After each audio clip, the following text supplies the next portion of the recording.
दो चीज़ों की आज बात करेंगे, एक फ़ोटो की और एक कवर फ़ोटो की, एक लोगो की और एक कवर फ़ोटो की। ये दो चीज़ें होनी चाहिए। इसके अलावा मैंने प्रीवियस लेसन में आपसे बहुत डिटेल से डिस्कस किया था कि आपको अपनी बिज़नेस की इंटीरियर से भी तस्वीरें दिखानी है, यानी कि इनसाइड, और आपको अपने बिज़नेस की एक्सटीरियर पिक्चर्स भी दिखानी है, यानी आउटसाइड। यानी हमारी बिल्डिंग जो है बाहर से कैसी दिख रही है, हमारा कॉलेज है तो कॉलेज का बोर्ड बाहर लगा हुआ है, क्योंकि गूगल को हम जितनी ज़्यादा तस्वीरें देंगे उसकी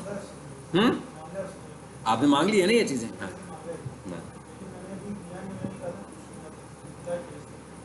तो अभी प्रूव, इसका मतलब होगा कि अभी आपकी वो अप्रूव नहीं हुई होगी। खुल गई है? नहीं, खुलना और बात है और अंडर रिव्यू आना और बात है। ठीक है, देखते हैं अभी क्या आ रहा है। वो न्यू पे आ जाए। जब इस तरह की बात पूछेगा तो इसका मतलब होगा फिर हमें वेरीफाई करना पड़ेगा। आपने डिजिटल मार्केटिंग कहा ना उसको, ठीक है, तो उसको हमें दिखाना पड़ेगा कि भाई ये मेरा डिजिटल मार्केटिंग का दफ्तर है। ठीक है, आप उसको बाहर से एंट्रेंस से दिखाओगे, बाहर बोर्ड लगा होगा कि भाई ये इस नाम से डिजिटल मार्केटिंग का मैंने ऑफिस खोला हुआ है। अंदर से भी एक तस्वीर दिखाएंगे कि जनाब ये ऑफिस है जहाँ पर मैं क्लाइंट्स को बैठ के डील कर रहा हूँ। ये उस वक्त हमें करना पड़ता है जब वो आपसे वेरिफिकेशन मांगता है। समटाइम ऐसे होता है वो वेरिफिकेशन नहीं मांगेगा तो आप वेरीफाई हो जाएंगे, लेकिन अगर उसने मांग ली तो फिर वो आपको अनवेरीफाई कर देगा या सस्पेंड कर देगा अगर आप उसे ये डाटा प्रोवाइड नहीं करोगे। ठीक है, लें जी, क्या साइज होना चाहिए? 250 बाई 250।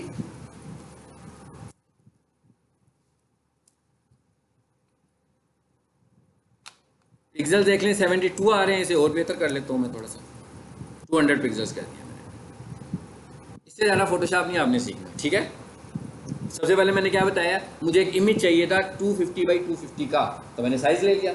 उसके बाद 72 पिक्सल में मुझे लगता है क्वालिटी इतनी अच्छी नहीं आएगी, तो मैंने इसको 200 पिक्सल कर दिया। उसके बाद नीचे क्या लिखा हुआ आ रहा है, कलर मोड। कहता है जनाब कलर मोड RGB है। RGB आ रहा होगा, आपने RGB ही लेना है। एक CMYK है, ये दो कलर मोड्स होते हैं। ठीक है, तो आपने नेट के लिए हमें जो कलर मोड चाहिए होता है वो RGB चाहिए था, लेकिन आपने यहाँ से देखना है कि यहाँ कहीं ग्रे स्केल ना हो। ग्रे स्केल का मतलब है कि वो ग्रे कलर में कन्वर्ट कर देगा आपकी तस्वीर को। आप कलर चूज भी करेंगे तो वो उसे ग्रे दिखाएगा। सो हमने ग्रे नहीं दिखाना। सो मैंने बाय डिफ़ॉल्ट यहाँ पर जब मैंने खोला तो RGB ही आ रहा था। ठीक है, यानी इसमें कोई ऐसी खास चेंज नहीं है, आपने इसी को फॉलो कर लेना है, इसकी स्कीम को। सिर्फ आपने करना है क्या है, साइज बताना है इसको और ओके कर देना है। आप देखिएगा जो साइज मैंने उसे बताया उस साइज का एक पेज खुल गया। ऐसी है ना, उसी साइज का खुल गया एक पेज। अब मुझे यहाँ पर तस्वीर लगानी है। सो अभी हम देख लेते हैं, समझने के लिए हम कुछ कर लेते हैं। यहाँ पे कोई भी मैं तस्वीर लगा लेता हूँ। ठीक है, यहाँ पे इसके लोगो में लगाऊंगा मैं तस्वीर, और कहाँ लगाऊंगा ये देखें, माउस मैंने कहाँ रखा हुआ है, फोटोज पे। फोटोज पे आते हैं।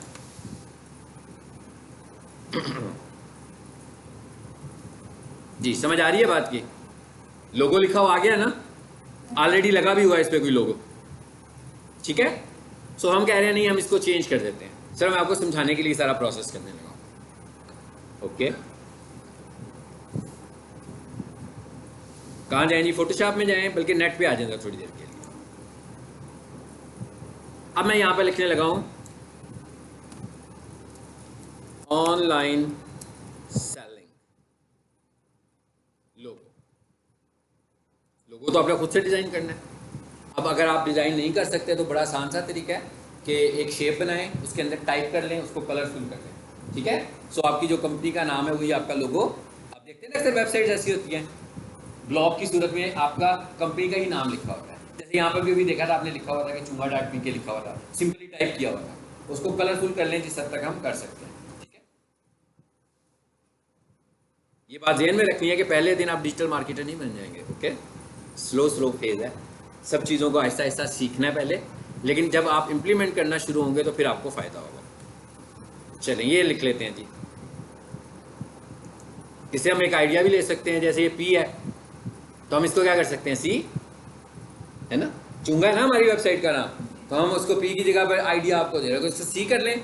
उसके बाद अगर यहाँ पर कोई टेक्स्ट लिखना होगा तो हम टेक्स्ट भी लिख लेंगे, और मैं इसी को लेकर जा रहा हूँ उधर, और इसी को मैं थोड़ा सा एडिट कर देता हूँ। P को P ही रहने देते हैं, पहले मरले में सिर्फ नीचे वाले को एडिट करते हैं। कॉपी इमेज, मैंने इसे यहाँ से कर लिया कॉपी, और फिर मैं यहाँ देखें मैंने कैसे कॉपी किया है। मेरा ख्याल है सिंपल सी काम है, कोई इतना मुश्किल काम तो नहीं है, इसका ग्राफिक डिजाइनिंग से कोई ताल्लुक नहीं है। ठीक है, ये तो सिंपल सी कॉपी की है मैंने। उसके बाद मैं यहाँ से आ गया फोटोशॉप में वापस, और यहाँ आके क्या कर दूँ, पेस्ट, सिंपल, कंट्रोल की थी, सही हो गया।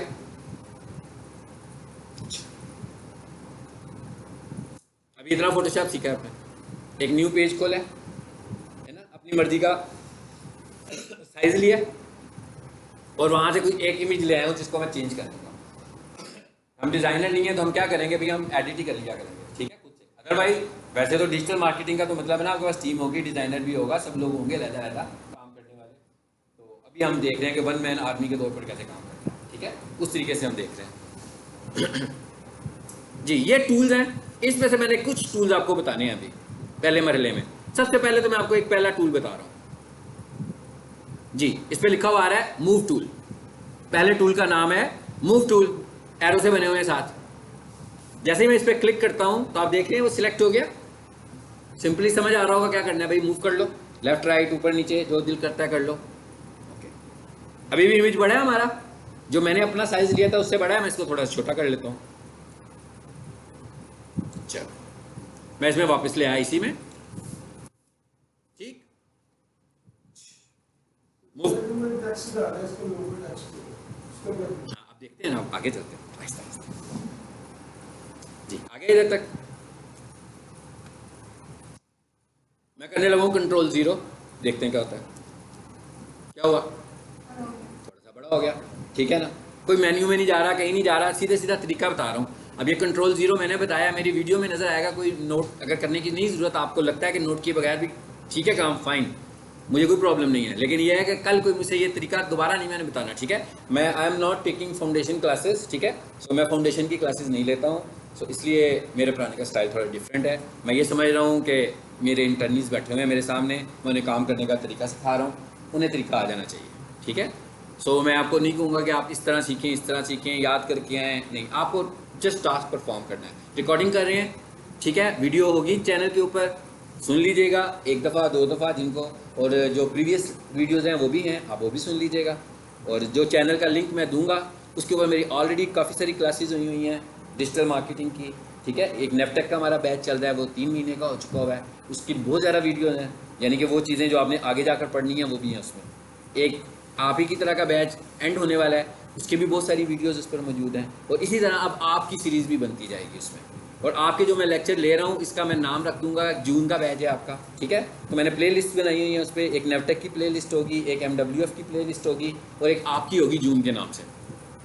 तो जून 22 की जो प्ले लिस्ट होगी वो बेसिकली जो आप पढ़ रहे हो, जो रिकॉर्डिंग्स हो रही हैं आपकी क्लास में, वो है आपकी क्लास, ठीक है। तो आप वहाँ से देख सकते हैं। लेकिन अब अगला टास्क क्या है हमारा, लोगो टेक्स्ट हेयर, इसको हमें ख़त्म करना है। अब इसे ख़त्म करने के लिए हम कौन सा तरीका इस्तेमाल करें, बहुत सारे तरीके इस्तेमाल कर सकते हैं, ठीक है। अभी हम ज़रा देखते हैं कि मैं कौन सा इस्तेमाल करने जा रहा हूँ। ये देखिएगा मैं एक टूल पर आ गया हूँ जी, 1 2 3 4 5 6 एंड 7, ये सबसे अच्छी टेक्निक है याद रखने की कि टूल का नंबर याद रख लें, ठीक है। नाम याद नहीं भी रहता तो नंबर से तो पता लग ही जाएगा भाई, 6ठे नंबर पता है, 7वें नंबर वाला टूल माउस लाकर देख लें कौन सा है, ठीक है। इस टूल का नाम है पैच टूल। मैं इस पर आया, एक काम करने के बहुत सारे तरीके हो सकते हैं, सो हमने बहुत सारे तरीके नहीं देख रहे हैं, हम वो तरीके देखेंगे जैसे मैं काम करता हूँ, मैं आपको वही तरीका बता रहा हूँ, आपने भी उसी तरीके से इसको अडॉप्ट कर लेना है, ठीक है। अगर आप पैरेलल ग्राफिक डिज़ाइनिंग सीखना चाहते हो तो ये आपका इशू है, लेकिन मैंने जो आपको डिजिटल मार्केटिंग सिखानी है उसके लिए ये आपने ज़हन में रखना है कि जितना मैं सिखाऊंगा अगर आप इतना कर लेंगे तो इनफ आपके लिए काफ़ी है काम करने के लिए, ठीक है। और इस तरह मैं जो जो चीज़ें बताऊंगा सब मैं यहाँ पर साथ बता के करूँगा, ठीक है, किसी चीज़ की अलग से ज़रूरत नहीं है जी। ब्लॉग बन गया इसका लोगों का, क्योंकि वो इतनी सारी मुझे इधर स्पेस कहीं नज़र नहीं थी आ रही, तो मुझे थोड़ी स्पेस नज़र आई तो मैंने इसको क्या किया, यहाँ से उठाया जी, क्या हुआ, रिप्लेस हो गया। क्या किया मैंने, इस हिस्से को उस हिस्से से पैच कर दिया, पैचिंग यही होती है ना, एक हिस्से को दूसरे हिस्से से हमने पैच कर दिया, ठीक है, हो गया। ये भी सिलेक्शन अभी भी नजर आ रही है। फोटोशॉप में जब भी आप कोई काम करते हैं सिलेक्शंस की सूरत में नजर आता है। जब आपको लगे कि आपका टास्क पूरा हो गया है तो आप उस सिलेक्शन को कंट्रोल D करके खत्म कर सकते हैं, यानी कि मुझे नहीं चाहिए अभी सिलेक्शन, मुझे अगला टास्क करना है तो मैं कंट्रोल D कर दूंगा। चलिए,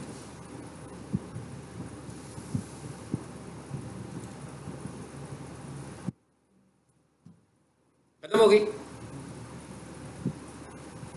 छोड़ दूं अब, बाकी आप खुद कर सकते हैं। इस टूल का काम छोड़ दूं, मैंने कहा हो जाएगा ना, एडिट हो जाएगा इस तरीके से, ठीक है। अब हम सपोज कर लेते हैं, इसी तरह हम इसको भी चेंज कर सकते थे। ये रखिएगा जरा, अब मैं सेकंड टूल पे आ गया हूं, ठीक है। दूसरे नंबर पर टूल है, इसमें क्या बनी हुई है, शेप्स बनी हुई हैं। रेक्टेंगुलर शेप बनी है, मार्की शेप बनी है, एक लाइन बनी हुई है हॉरिजेंटल, एक लाइन बनी हुई है वर्टिकल। यानी आपको जब भी कोई ग्राफिक्स में काम करना होगा, इस शेप्स की मदद से आप इसको चूज कर सकते हो। देखिएगा जरा मैं क्या करने लगा हूं, कि मैं सेकंड टूल को पिक कर रहा हूं,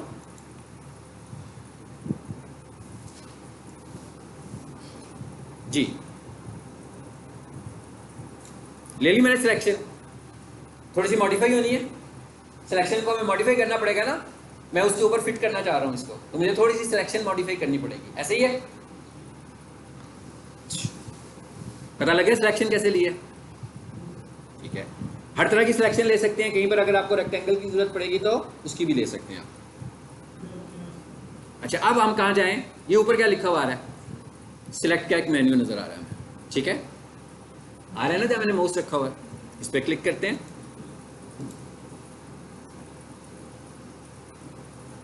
जी हम क्या करना चाहते हैं, सिलेक्शन को मॉडिफाई करना चाह रहे हैं। ये क्या लिखा हुआ आ रहा है, ट्रांसफॉर्म सिलेक्शन, यहां से हम सिलेक्शन को मॉडिफाई कर देंगे। ऑब्जेक्ट अपनी लेयर को नहीं, याद रखिए फोटोशॉप में जब आप काम कर रहे होते हैं तो आपका जो एक फिजिकल चीज़ आपको नज़र आ रही होती है, जिसकी अपनी एक एंटिटी हो, डेट इज कॉल्ड लेयर, उसको हम लेयर बोलते हैं। और जब हम उसमें पार्टली काम कर रहे होते हैं तो हम कहते हैं सिलेक्शंस।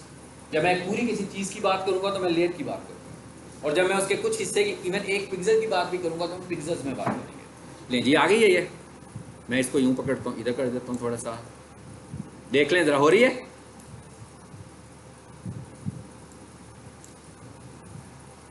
चलें सपोज कर लिया मुझे इतना ही करना। अब मैं क्या करने जा रहा हूँ, मैं चाहता हूँ कि इसके ऊपर ओवरलैप करवा दूँ और मैं अपना कुछ डिज़ाइन करके इस पर रख लूँ, सही। अब मुझे क्या करना है, इतने हिस्से को फिजिकली अलहदा करना है, ऐसे ही है ना, ये कह रहे हैं ना, तो मतलब क्या हुआ, लेयर बनानी है, बात यही है। मैंने सिलेक्शन ले ली, सिलेक्शन को मॉडिफाई भी कर लिया, अब लेयर बनानी है तो मैं कंट्रोल जे करूँगा, शॉर्टकट होता है हमारे पास लेयर बनाने का, कंट्रोल जे, ठीक है। आपने ये राइट साइड पर एक विंडो नज़र आ रही है आपको, इसे बोलते हैं लेयर विंडो। आप ये मेरा लेक्चर बार बार सुनिएगा तो मैं जितनी मुख्तलिफ चीज़ें बोल रहा हूँ ये सारी आपको याद हो जाएंगी, ठीक है। राइट साइड पर एक विंडो नज़र आ रही है जिसमें तस्वीर भी नज़र आ रही है, इस विंडो को बोलते हैं लेयर विंडो। मैं F8 की प्रेस करता हूँ, खत्म हो गई, फिर मैं F8 करता हूँ, फिर वापस आ गई, नज़र आ रही है। यानी इसका क्या मकसद है, अगर आपको इसको दोबारा लाना हो,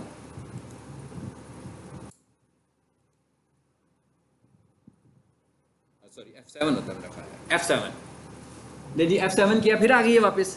सपोज आप घर में जाके काम करते हो, आपको विंडो ही नहीं नज़र आ रही जहाँ पर साइड डिटेल्स है, ठीक है, तो आप क्या करोगे, F7, ये भी वैसे आपको इधर से भी नज़र आ जाएगी, है विंडोज़ आ रही है यहाँ पे, तो यहाँ से भी आप देख सकते हैं। वापस आ जाएं, अब आपने राइट साइड पर देखते हैं क्या होता है, मैं कंट्रोल जे करता हूँ तो फिर क्या होता है। अभी कितनी लेयर्स नज़र आ रही हैं आपको, टोटल 2, जी क्या हुआ, 3 हो गई, एक नई लेयर बन गई।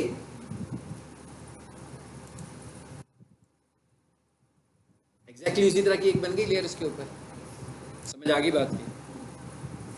अब अगर मैं ये चाहता उसकी लेयर की कॉपी ना करता, इसे अंडू करें हम, फोटोशॉप में अंडू करने का शॉर्टकट होता है कंट्रोल ऑल्ट और जी, अगर एक से ज़्यादा अंडू करनी हो, जैसे ऑफिस में होता है ना कंट्रोल जी रिपीटेडली करते रहते हो आप लोग, इसमें कंट्रोल ऑल्ट और जी होता है, ठीक है। मैं वापस उसी स्टेट पे आ गया हूँ, सिलेक्शन मोड में आ गया हूँ वापस। अब मैं कहता हूँ मैं इसको फिल करना चाहता हूँ, पहले मैंने क्या किया, लेयर अलहदा कर ली। अब मैंने एक शॉर्टकट यूज़ किया, शिफ्ट बैक स्पेस, शिफ्ट और बैक स्पेस शॉर्टकट यूज़ किया, तो हमारे सामने क्या आ गया है, फिल की विंडो आ गई, ऐसी है ना। यहाँ लिखा हुआ आ रहा है फोरग्राउंड कलर, यहाँ लिखा हुआ आ रहा है कलर, यहाँ से मैं कोई सा भी कलर चूज कर लेता हूँ जो मैं करना चाह रहा हूँ, सपोज समझाने के लिए आपको। ये क्या लिखा हुआ है जी, नॉर्मल। और ये क्या लिखा हुआ आ रहा है, ओपेसिटी। ओपेसिटी का मतलब क्या है, कलर कितना होना चाहिए। 100% का मतलब मुकम्मल जितना नजर आ रहा है वैसे ही आएगा।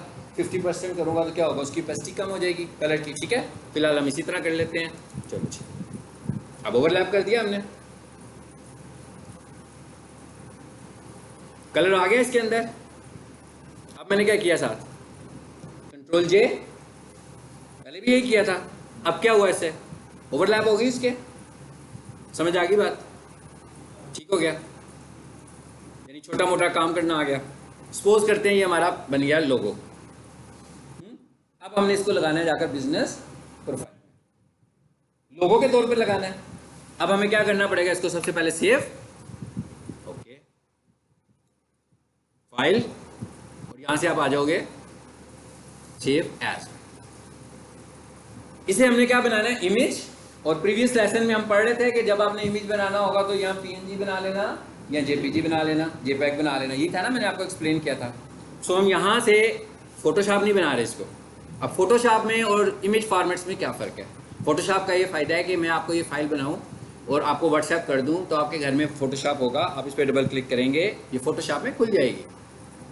जबकि अगर आप इमेज बनाओगे तो वो इमेज के तौर पे खुलेगी। हो सकता है वो भी फोटोशॉप में खुल जाए, लेकिन फ़र्क क्या होगा दोनों में, जब इमेज को खोलोगे तो वो लेयर्स नज़र नहीं आएंगी, आपको एज ए वन पिक्चर नज़र आ रही होगी।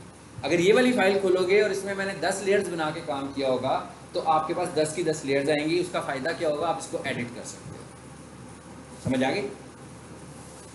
चलें, जिसका मतलब क्या हुआ, मुझे फोटोशॉप तो नहीं बनाना फिलहाल, फॉर द टाइम बीइंग मुझे क्या बनाना है,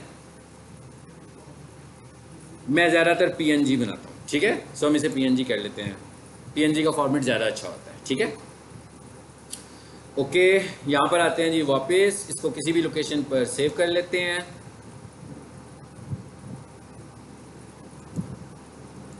पीक में चले जाते हैं, बल्कि पीक पे नहीं, इसको डेस्कटॉप से लोगो 1 2 3, फिलहाल मैंने ये नाम रख लिया और नीचे नाम चेंज हो गई, एक्सटेंशन उसको भी ठीक कर लें। क्या करनी थी, पीएनजी, लोगो 1 2 3 हो गई।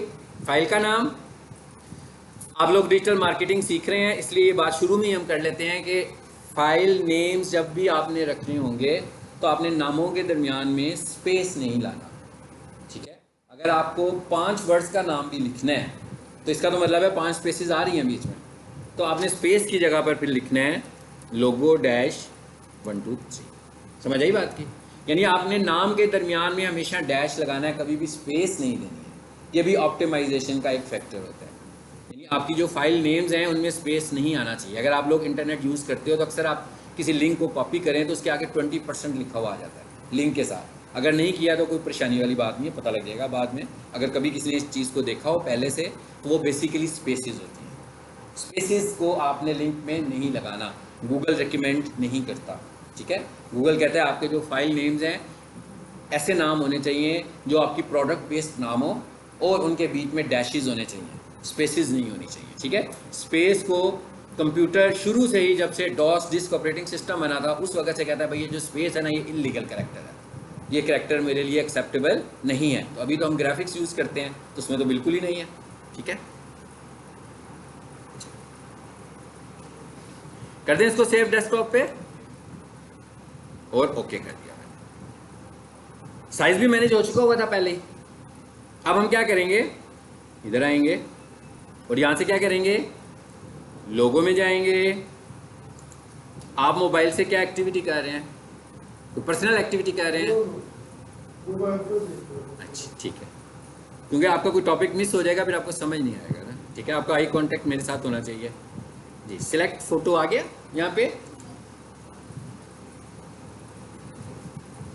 बस इसके आगे से आपने फोटो सेलेक्ट कर लेंगे। मैं नहीं कह रहा कि जो लगी हुई है वही लगी रहने देते हैं फिलहाल। ठीक है, ठीक हो गया, साफ जाए। अगर मैं आप लोगों को इसका एक्सेस भी दूंगा तो ये नहीं है कि मैं सभी को कह दूं लोगो चेंज कर दो। ठीक है ना, सब करोगे तो क्या होगा, पहले एक दफ़ा एक लोगो चेंज होगा, फिर दूसरा होगा, फिर तीसरा होगा, वो रॉन्ग भी हो जाएगा, प्रोफाइल सस्पेंड भी हो सकती है। जब हमने किसी प्रोफाइल पे काम करना है तो रेलिवेंट होकर भी काम करना है। ठीक है, तो आपको जो मैं टास्क दूंगा वो मैं रेलिवेंसी के हिसाब से टास्क दूंगा, पर स्टूडेंट दूंगा कि भाई आप ये वाला काम करो इसके ऊपर। पहला पता लग गया हमें। चले अब हम बात करते हैं अगली, क्या, प्रोफाइल की। प्रोफाइल कवर फोटो की, ठीक है। अब हमने अगली बात करनी है जी कवर फोटो की। ये देखिए और कितना कुछ लिखा हुआ है। वीडियो, कितनी वीडियो लगा सकते हैं, मैंने बताया था 30 सेकंड की वीडियो। यानी यहाँ पर आप 30 सेकंड से बड़ी वीडियो लगाएंगे तो रिजेक्ट हो जाएगी। यहाँ पर आप अपनी 30 सेकंड्स की वीडियो लगा सकते हैं। कब? यहाँ बिजनेस प्रोफाइल में। बिजनेस प्रोफाइल, कवर फोटो तो तस्वीर है ना ऑलरेडी, वो तो एक अलग टॉपिक है। इसी तरह इंटीरियर, यही बताया था ना आपको मैंने, यानी कि हम अगर अपनी प्रोफाइल अप्रूव करवा रहे हो पीक सोल्यूशन की, तो अगर मैंने इंटीरियर में तस्वीरें लगानी है तो मैं कौन सी लगाऊंगा? प्रिंसिपल ऑफिस की लगा दूंगा, रिसेप्शन की लगा दूंगा, क्लासरूम्स की लगा दूंगा, ये सब इंटीरियर है। और जब मैं एक्सटीरियर की फोटोज लगाने की बात करूंगा तो मैं कहूँगा भाई एंट्रेंस जहाँ से हो रही है कॉलेज के अंदर वो वाली फोटोज लगाऊंगा। जहाँ कॉलेज का बाहर से बोर्ड नजर आ रहा है वो वाली फोटो लगाऊंगा, तो वो किस में आ जाएंगी? एक्सटीरियर में। पार्किंग की फोटो लगा दूंगा कि जनाब ये पार्किंग है, यहाँ मोटरसाइकिल और गाड़ियाँ खड़ी हैं और यहाँ से अंदर का रास्ता जा रहा है। तो ये क्या हो जाएगा? एक्सटीरियर। इससे क्या होगा? उसकी रिलायबिलिटी हमारे ऊपर बढ़ जाएगी कि ये लोग फिजिकली एग्जिस्ट करते हैं, ठीक है, कोई फेक लोकेशन नहीं है ये। चलो, बाई ऑनर का क्या मतलब है जी? बाई ऑनर का मतलब है कि जिसकी प्रोफाइल है वो लगाएगा। मैंने आपको ये भी प्रीवियस लेसन में हमने डिस्कस किया था कि जिसकी प्रोफाइल नहीं है वो कौन है? वो कस्टमर्स भी हो सकते हैं और वो कंपटीटर्स भी हो सकते हैं, ठीक है। तो ये भी हो सकता है कि मेरा ही कोई कंपटीटर आए और मेरी प्रोफाइल में आकर कोई फ़ोटो लगा कर चला जाए, ठीक है। तो गूगल इसको इतना ज़्यादा माइंड नहीं करेगा। अलबत्ता मैं अपनी लगाई हुई तस्वीरों को तो डिलीट कर सकता हूँ, लेकिन जो दूसरे लोग लगाएंगे उसे मैं डिलीट नहीं कर सकता, उसकी मैं रिपोर्ट कर सकता हूँ गूगल को कि ये वाली इररेलेवेंट है, ये मेरे किसी कंपटीटर ने लगाई है, तो काइंडली आप इसको रिमूव करें। वो रिमूव करेगा इसको, ठीक है। यानी कंपटीटर की फ़ोटो वो लोग रिमूव करें। सो बेहतर नहीं है कि आप कंपटीटर्स की फ़ोटो लगाएं। एक टाइम होता था कि गूगल इन चीज़ों की टेंशन नहीं लेता था, अभी वो बहुत सारी चीज़ों को स्ट्रीमलाइन कर रहा है, ठीक है ना। तो वो इस एक्टिविटी को फेक एक्टिविटी कह सकता है कि जनाब आप किसी और की प्रोफाइल पर जाकर अपनी बिजनेस फ़ोटो लगा रहे हैं, ठीक है ना। ऐसी है ना जैसे पीक सोल्यूशन के अंदर यहाँ पर बाहर निकले आप तो किसी और कॉलेज का बैनर लगाओ, वो तो नहीं लगाने देंगे ना। यहाँ पे रोड पे तो लगा सकते हैं, अंदर आके तो नहीं लगा सकते। यानी अब हमें दूसरी तस्वीर क्या ऐड करनी है? Cover photo. हाँ जी, अब हमें ये तस्वीरें हमने लगाई हुई हैं, वैसे ही ये बाई ऑनर फोटोज आ रही हैं, मुख्तलिफ फोटोज आ रही हैं। यह दिखा रहा है बाई कस्टमर्स, ये क्या है? ये कस्टमर्स ने फोटोज लगाई हैं, यानी कि ये ऑनर की, यानी कि आप ये समझ लो मेरी तरफ से फोटो नहीं लगी हुई। और अगर जब हम अपनी फोटोज की बात करेंगे तो वो भाई ऑनर वाली फोटोज होंगी।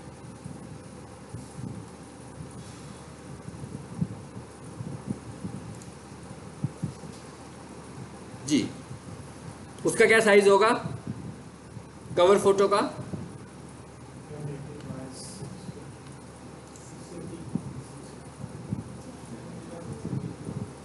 कहाँ है जी कवर फोटो? ये इस वक्त ये लगा हुआ है इसका कवर फोटो, ठीक जी।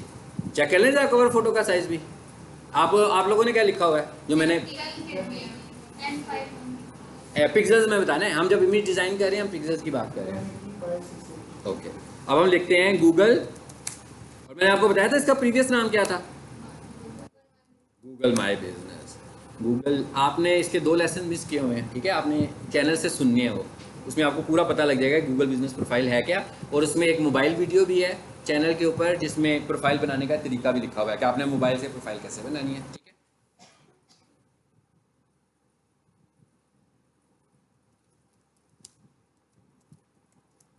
जी आगे।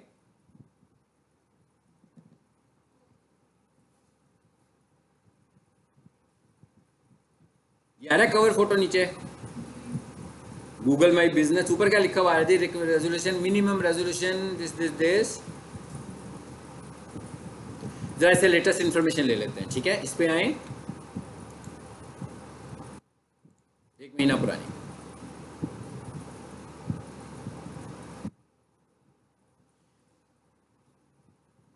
ऊपर क्या लिखा हुआ आ रहा है? Google my business photo, your Google my business photo लिखा हुआ है। और ये क्या लिखा हुआ है? Cover photo. इस पर आइए, ऑलमोस्ट एक ही चीज दी है उसने, यानी इस साइज का बना लें। अब इसको 250 नहीं करते, वो बहुत छोटा हो जाएगा, इसके लिए हम बड़ा साइज यूज कर लेते हैं।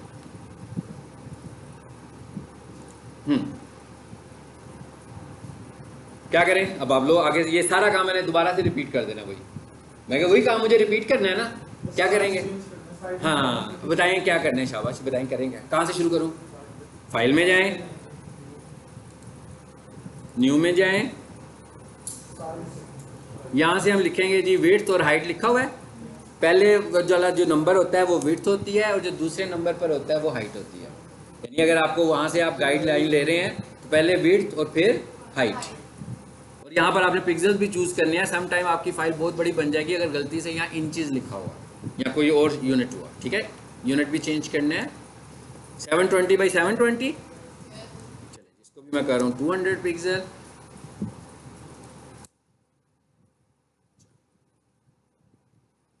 अब मजीद बताने की ज़रूरत है इसको कि नहीं?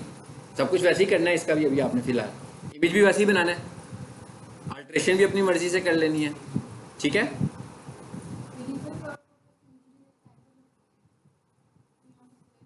ये स्केयर शेप दे रहा है ना? नहीं नहीं, आपने जब साइज देखा, ये मैं बता रहा हूँ, वो जो वहाँ लगी हुई है वो दूसरी शेप में लगी हुई है। इसके स्टैंडर्ड्स चेंज होते रहते हैं। अब वो क्या कह रहे हैं आपको कि स्केयर शेप में लगा, ठीक है। और उसके बाद लगाने के बाद भी आपको बताता हूँ, लगाने के बाद भी आपने देखना है इसको कि वहाँ पर डेस्कटॉप पे कैसे नज़र आ रही है और मोबाइल पे कैसे नजर। इवन अगर वो आपको सही तरीके से नज़र ना आए स्टैंडर्ड्स के मुताबिक, तो फिर मुझे लाजमी क्या ख्याल है, आपको चेंज करना चाहिए कि नहीं करना चाहिए उसे? यानी मेरा कस्टमर अगर देखे और उसको तस्वीर पूरी नज़र ना आए, मिसाल के तौर पर जैसे मैंने यहाँ पर कोई एक लगाई होगी, आपको दिखाता हूँ, ये साइज, ये कवर फोटो नहीं है, अगर ये अब आप देख रहे हैं ये विड्थ में है, इसमें भी वो कहता है कि स्केयर शेप में लगाओ। तो सम टाइम हम स्केयर शेप में लगाते हैं तो वो मोबाइल पे पूरी नज़र नहीं आती। तो ये मैंने स्पेशल साइज डिज़ाइन किया हुआ है इसके लिए सिर्फ, कि ये हर तरह के मोबाइल के ऊपर जब भी कोई बंदा जाए किस जगह पर आए जी, अपडेट्स में आए। यही मैंने आपको बताया था ना कि गूगल पर अगर आप चाहते हैं कि कस्टमर आपके साथ इंगेज रहें तो आपने क्या करना है, अपडेट्स लगाते रहनी है कि आपके पास क्या चीज़ है, बेचने के लिए क्या चीज़ है आपके पास, ठीक है, आप क्या कर रहे हो, क्या ऑफर दे रहे हो, नया क्या है आपके पास। ये सारी इंगेजमेंट करने की वजह से आप ऊपर रहेंगे। अगर नहीं प्रोफाइल बनाकर छोड़ देंगे, प्रोफाइल तो आपकी होगी लेकिन फर्स्ट 3 लिस्टिंग में हो सकता है वो नज़र ना आ रही हो। हाँ, उस सूरत में नज़र आ रही होगी कि उस तरह के बिजनेस में आप अकेले नहीं प्रोफाइल बनाई है और किसी की है ही नहीं, फिर तो वही नज़र आएगी, फिर तो आप ही की नज़र आएगी। लेकिन अगर आपके कॉम्पिटिटर्स भी होंगे तो फिर लाजमी बात है उन्होंने अगर कुछ अच्छा काम किया होगा तो उनकी ऊपर होगी और आपकी नीचे आ रही होगी, ठीक है। चलें, जिसको अब आप लोगों ने खुद करना है सेव करने तक, ठीक है। अब अगर किसी की प्रोफाइल नहीं चल रही तो कोई प्रॉब्लम नहीं है, आप लोगों ने लोगो भी बनाना है, पीएनजी बनानी है, प्रोफाइल भी बनानी है, पीएनजी बनानी है और उसको सेव करके मुझे दिखाना है। आपने कोई भी चीज़ इमेज के तौर पर दिखाना है तो उसको क्या करें, पीएनजी बना लें कहीं पर भी। इवन मुझे व्हाट्सएप करके भी दिखानी है तो आप उसकी पीएनजी बना लें। मैं आपसे कहूँ भाई मैंने आपको मोबाइल पे लोकेशन बनाने का तरीका सिखाया था तो आपने फोटोशॉप में ना वो स्टेप्स लिख के भेजने और मुझे इमेज भेजिएगा, तो क्या करेंगे, पीएनजी बनाकर ही भेजोगे ना, ताकि मैं फोटोशॉप में इसको व्यू कर लूँ, मुझे सॉरी व्हाट्सएप में व्यू कर लूँ, मुझे उसके लिए फोटोशॉप में जाने की ज़रूरत ना पड़े, ठीक है। हो गया जी ये काम खत्म। चलो कोई भी अब आप कहीं आपने इमेज बनाना है, आपने साइज फॉलो करनी है, आप टूल कौन सा इस्तेमाल करते हैं आपकी, आप कैनवा यूज कर ले, ठीक है ना, ऑनलाइन कोई भी टूल यूज कर ले, मतलब हमारी कोई शर्त नहीं है कि हमने फोटोशॉप में करना है। फोटोशॉप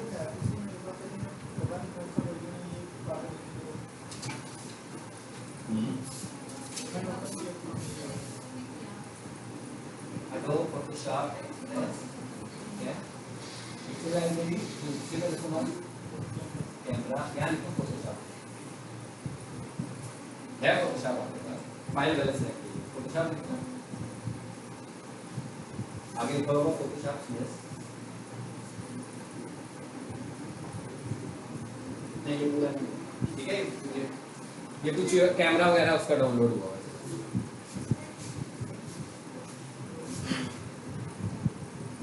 अब हम इसमें भी साथ थोड़ा थोड़ा जारी रखेंगे काम अपना, ठीक है। और अब हम थोड़ा सा टॉपिक को चेंज करते हैं। अभी आपको मैंने फोटोशॉप सारा नहीं सिखा रहा हूँ क्योंकि हमारा टूल में भी नहीं है, जितनी हमें अगर मुझे लगा कि मुझे किसी और टूल की भी ज़रूरत है आपको बताने के लिए, फिर हम फोटोशॉप में दोबारा आएंगे, ठीक है। अब हमने आगे क्या काम करना है, हमने यूट्यूब पे काम करना है, वेबसाइट्स पे काम करना है, यूट्यूब के थंबनेल्स बनाने पे काम करना है। जब थंबनेल की बारी आएगी तो फिर फोटोशॉप में आ जाएंगे, फोटोशॉप में आके थंबनेल बनेगा। बेसिकली फोटोशॉप मैं इसलिए रिकमेंड करता हूँ कि फोटोशॉप में एडिटिंग आपके पास होती है, कंट्रोल आपके पास होता है। दूसरे टूल्स में आप एक लिमिटेड हद तक एडिटिंग कर सकते हो, जबकि फोटोशॉप में जब आप आएंगे तो 100% आप किसी चीज़ को, अपनी ब्लैक एंड वाइट तस्वीर को कलर कर सकते हैं, कुछ भी कर सकते हैं, यानी फोटोशॉप में ज़्यादा कंट्रोल आपके पास होता है। इन पेज में आपको कम से कम टाइपिंग करनी आनी चाहिए। इन पेज का प्रोग्राम भी आपने इंस्टॉल करना है। मतलब मैं यूट्यूब आपको सिखाता हूँ, आपसे यूट्यूब के थंबनेल्स बनवाता हूँ, तो मैं चाहता हूँ कि कोई थंबनेल हमने इस तरह का बनाना है जिसमें उर्दू भी लिखनी है, तो हमें थोड़ी सी इन पेज की ज़रूरत है। इन पेज में भी सिर्फ टाइपिंग ही आनी चाहिए हमें। मतलब आप इन पेज में लिखो और लिखने के बाद फोटोशॉप में ला सकते हो या किसी भी इमेज टूल में ला सकते हो। बस ऐसे ही होते हैं ना थंबनेल, आप देखते हैं ग्राफिक्स होते हैं, उसके ऊपर उर्दू लिखी होती है, बस वही बनाना है हम लोगों ने। इन पेज का ये फ़ायदा होगा कि फ़ॉन्ट्स हमारे पास आ जाएंगे, मतलब एक से ज़्यादा फ़ॉन्ट्स आ जाएंगे। अगर हम किसी और प्लेटफॉर्म से लिखेंगे तो वो एक ही स्टाइल से लिखेंगे बार बार, उसमें फ़ॉन्ट्स की ऑप्शन, अच्छी वाली फ़ॉन्ट्स की ऑप्शन हमारे पास आ जाएगी। ठीक है, अब इन पेज को कैसे लाना है, पहला टास्क ये है, आज का टास्क ये है कि आप लोग इन पेज इंस्टॉल करें और इन पेज खोल के कोई उर्दू की किताब या उर्दू का न्यूज़पेपर सामने रखें और जस्ट टाइप करें फ्रीक्वेंटली, कि कितना टाइप कर सकते हैं कि आपको कीबोर्ड की पहचान हो जाए।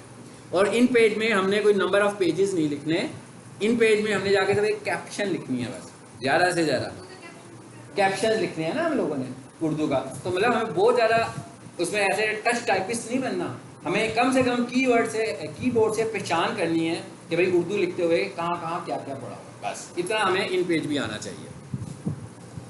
ठीक है, जब पहले मरहले में आप इन पेज को सीखेंगे, अगले मरहले में फिर मैं आपको बताऊंगा कि इन पेज से लिखा हुआ टेक्स्ट आप फोटोशॉप में कैसे लाओगे। ठीक है, वो प्रोसीजर मैं बाद में सिखाऊंगा, क्योंकि आज जितना मैंने प्रोसीजर बताया, एक तो आपने इसको करना है, और अब हम पहले थोड़ा सा काम शुरू करेंगे आज वेबसाइट्स के ऊपर, क्योंकि आप लोगों ने करनी है बेसिकली SEO। ठीक है ना, सर्च इंजन ऑप्टिमाइजेशन। अब ये जो सर्च इंजन ऑप्टिमाइजेशन है, ये क्या होती है? सर्च इंजन ऑप्टिमाइजेशन ये है कि हमारे पास कोई वेबसाइट है, बेसिकली हम देखते हैं ना गूगल पे कितनी सारी वेबसाइट्स हैं, किसी एक ही प्रोडक्ट की इतनी वेबसाइट्स होती हैं और सारी पहले सफ़े पर आ भी नहीं रही होती, और पहली 3 पोजीशन में भी नहीं आ रही होती, कोई दूसरे पेज पर होती है, कोई 7वें नंबर पर होती है, कोई 8वें नंबर पर होती है। सो ऑप्टिमाइजेशन यही है कि भाई हम किस तरह अपनी वेबसाइट को टॉप पे लेके आएंगे। It is called search engine optimization. अब वेबसाइट को टॉप पे लाने के लिए हमारे पास जो फैक्टर्स हैं, उनमें हम एक SEO को तो बोलते हैं ऑन साइट SEO, और एक को हम बोलते हैं ऑफ साइट SEO। अभी पहले मैंने क्या टर्म इस्तेमाल की? SEO, search engine optimization. क्या है? मतलब मैं कहता हूँ आप सब ने वेबसाइट बना ली, सभी की वेबसाइट जो है ना जी, वो डिजिटल मार्केटिंग एक्सपर्ट की वेबसाइट है, और हम समझ लेते हैं कि अभी दुनिया में किसी ने नहीं ये वेबसाइट बनाई, सिर्फ आप मेरी क्लास नहीं बनाई है ये वेबसाइट। ठीक है, तो क्या होगा? अब ऊपर किसकी वेबसाइट आएगी? अगर हम ये कहें इन 10 लोगों में से, इन 10 लोगों में से ऊपर वेबसाइट उसकी आएगी जो गूगल के स्टैंडर्ड्स को फॉलो कर रहा होगा। जैसे आप पीक सोल्यूशन में पढ़ रहे हैं, तो आप में से गुड स्टूडेंट कौन सा होगा? जो पीक सोल्यूशन का डिसिप्लिन फॉलो कर रहा होगा, वही गुड स्टूडेंट की लिस्ट में आएगा। ठीक है, और ये भी हो सकता है कि कोई 2-3 स्टूडेंट्स गुड स्टूडेंट की लिस्ट में आ रहे हो और वीकली वो ऊपर नीचे होते हो, कि कोई बंदा बहुत अच्छा हो लेकिन क्या होता हो, हफ्ते में छुट्टी कर लेता हो, वो लेट आ जाता हो, या वो कोई क्विज ना देता हो, तो क्या होगा? वो ऊपर नीचे हो रहा होगा कि नहीं हो रहा होगा? इसलिए कि वो स्टैंडर्ड्स उसके कम होने लगे हुए हैं। बस यही SEO भी है। SEO क्या है कि हमारी एक वेबसाइट है, हमने गूगल के स्टैंडर्ड्स को फॉलो करना है। अब उन स्टैंडर्ड्स को कैसे फॉलो करना है? वो 2 तरह से फॉलो करना है। एक स्टैंडर्ड्स फॉलो होते हैं ऑन साइट SEO से, और एक स्टैंडर्ड्स फॉलो होते हैं ऑफ साइट SEO से। ऑन साइट SEO से क्या मुराद है कि हमने वेबसाइट के ऊपर जाकर कुछ चेंजेस करनी है, यानी वेबसाइट आपने नहीं बनाई, वेबसाइट पहले ही बनी हुई है, यानी एक वेबसाइट एक डेवलपर ने बनाई है। ठीक है, आप वेब डेवलपर भी नहीं हैं, लेकिन आपने वेबसाइट को, मैं कह रहा हूँ, ऑन साइट एडिट करना है। तो इसका मतलब क्या होगा कि आपको पार्टली वेब डेवलपर वाला काम भी करना पड़ेगा, लेकिन हमारे कोर्स में वेब डेवलपमेंट भी नहीं है। ठीक है, बिल्कुल अलग कोर्स है, वो डोमेन भी अलग है वेब डेवलपर्स की, मगर आप लोगों को मैं इस हद तक सिखाऊंगा कि आप किसी भी वेबसाइट को खुद एडिट कर सकते हो। यानी मतलब हमें वेबसाइट को समझना है। एक बनी हुई वेबसाइट है जिसके मैं ये कहूँ कि 10 मॉड्यूल्स नज़र आ रहे हैं कि भाई ये ऊपर वाला हिस्सा है, ये नीचे वाला हिस्सा है, ये टेक्स्ट का ब्लॉक है, ये तस्वीरें लगी हुई हैं, ये वीडियो लगी हुई है, ये फुटर लगा हुआ है। तो मैंने इसको मुख्तलिफ हिस्सों में डिवाइड कर दिया। वेबसाइट आपको दिखाई और उसके मुख्तलिफ हिस्से डिवाइड कर दिए और मैंने आपसे कहा भाई इसको एडिट करो, तो आप कहेंगे जी हमने तो डेवलपमेंट नहीं सीखी, हम इसे कैसे एडिट कर सकते हैं। तो हम क्या करेंगे, उनके ब्लॉक्स को पिक करेंगे और समझ लेंगे कि ये वाला जो ब्लॉक है इसको कैसे एडिट करना है आपने, और वो ब्लॉक आपको हर वेबसाइट पे नजर आएगा। यानी कि पर ब्लॉग हम एडिटिंग सीखेंगे और बेसिकली आप उस दौरान वेब डेवलपमेंट ही सीख रहे होंगे, लेकिन हम वेब डेवलपमेंट को वेब डेवलपमेंट की तरह नहीं सीख रहे होंगे, बल्कि हम अपनी सहूलत से सीख रहे होंगे। यानी हम उसको पहले समझ लेंगे कोडिंग को, ठीक है। ये तो हो गया, आपको मेरा ख्याल है समझ आ गया एसईओ क्या है। सिर्फ मैंने आपको अभी मुख्तसर बताया कि एसईओ क्या है, बस एसईओ सिखाई नहीं है। यानी आपको एक्सप्लेन करना है, घर जाके किसी को ये बता सकते हो कि हम जो कोर्स कर रहे हैं वो है क्या, कि हमने करना क्या। दूसरी हमारे पास ऑफ साइट एसईओ थी। ऑफ साइट एसईओ में आप अपनी वेबसाइट पे कुछ नहीं करते, बल्कि आप दूसरों की वेबसाइट्स पे करते हैं। अब दूसरों की वेबसाइट्स पे करने से क्या मुराद है, मिसाल के तौर पर मैं ये कहता हूँ हम लोग डिजिटल मार्केटिंग के कोर्सेज करवाते हैं, तो हमने क्या किया, एक फ्लैक्स डिज़ाइन की और लाहौर के जितने भी सॉफ्टवेयर हाउसेज हैं उन सब के अंदर जाकर प्रमोशन के लिए अपनी फ्लैक्स लगा दी। फ़ायदा क्या होगा, यहाँ पे स्टूडेंट आएंगे, लिंक बन गया, ऑफ साइट काम हो गया, यहाँ पे बैठ के तो कोई मार्केट नहीं कर रहा, किसी और जगह पे मार्केट हुई। अब उस सॉफ्टवेयर हाउस में एक तो टारगेट ऑडियंस है आपकी। ऐसे तो नहीं है ना कि जैसे भी मैं बाहर जाऊँ और किसी से को भाई हैंडबिल फेंको, तो एक इधर होटल है एक इधर होटल है, लोग बाहर निकल रहे होंगे, कोई मजदूर होगा कोई कुछ होगा, एक बंदे ने हैंडबिल पकड़े होंगे, वो पकड़ाना शुरू हो जाएगा सबको कि लें जी ये हैंडबिल ये ले ले। उसमें से हम देखेंगे तो टारगेट ऑडियंस निकलेगी कुछ नहीं, यानी कि हमने सही ऑडियंस को टारगेट ही नहीं किया, हमने तो कहा बस बांटते जाओ। लेकिन जब हम लिंक बिल्डिंग की तरफ जाते हैं, जब मैंने कहा कि भाई लाहौर के पहले सॉफ्टवेयर हाउस ढूंढो, हमें पता लगा भाई इन सॉफ्टवेयर हाउसेज में किसी में 50 लोग काम करते हैं, किसी में 200 लोग काम करते हैं, किसी में 500 लोग काम करते हैं। तो उधर जाकर हम लोगों ने फ्लैक्सेस भी लगाई और उनको एक एक चॉकलेट भी भेज दी सबको, ठीक है। मार्केटिंग होगी ना हमारी अच्छी स्ट्रांग होगी मार्केटिंग उस जगह।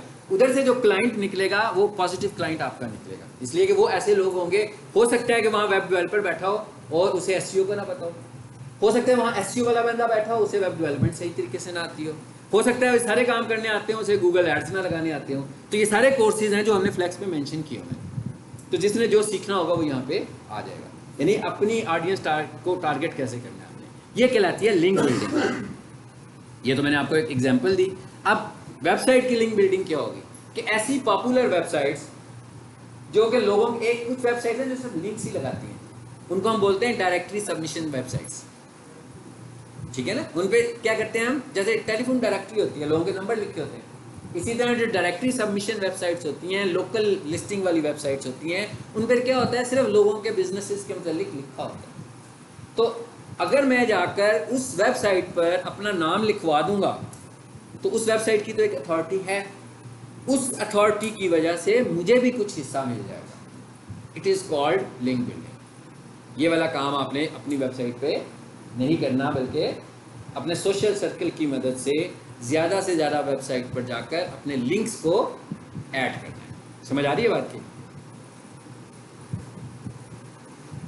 समझ आ गई, पसीना भी आ रहा है और समझ भी आ रही है ना, पसीना भी काफ़ी आ रहा है सब लोगों को, मैं देख रहा हूँ कोई हवा ले रहा है, दरवाज़ा खोल दें अगर एसी नहीं चल रहा तो, है?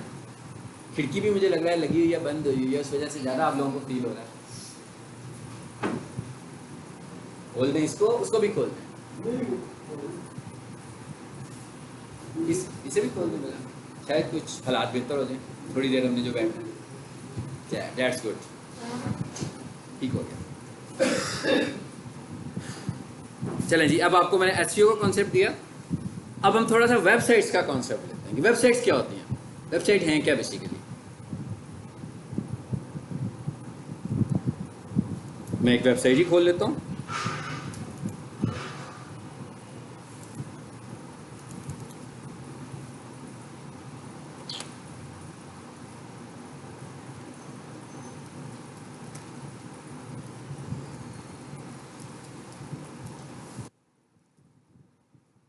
अब पहले हम इस वेबसाइट को अंडरस्टैंड करेंगे, ये चीज़ क्या है।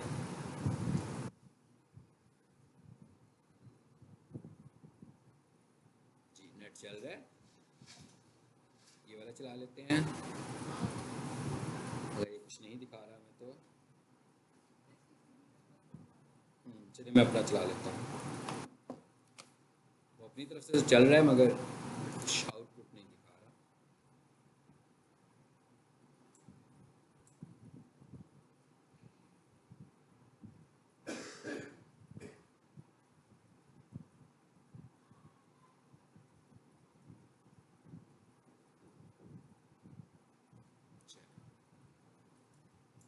अच्छा, वेबसाइट में एक तो दो टर्म्स हैं, एक को हम बोलते हैं डोमेन नेम, डोमेन, और एक को हम बोलते हैं होस्टिंग। सबसे पहले तो आपको ये दो चीज़ें समझ में आनी चाहिए आसान अल्फाज में कि डोमेन है क्या आपकी। इसको एक बार फिर से रिफ्रेश कर लेते हैं।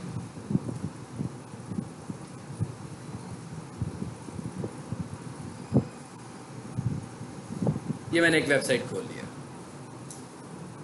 इस वेबसाइट को खोलने के लिए मैंने क्या किया, एक एड्रेस यूज किया, एक नाम लिखा है, इसे हम क्या बोलते हैं, URL, ऐसे ही है ना। इस वेबसाइट का एक नाम है और नाम लिखा हुआ आ रहा है जी आगे isaacihospital.com। ये जो .com है ये डोमेन है, ये डोमेन एक्सटेंशन है, और इसहाक आई हॉस्पिटल जो है ये डोमेन है।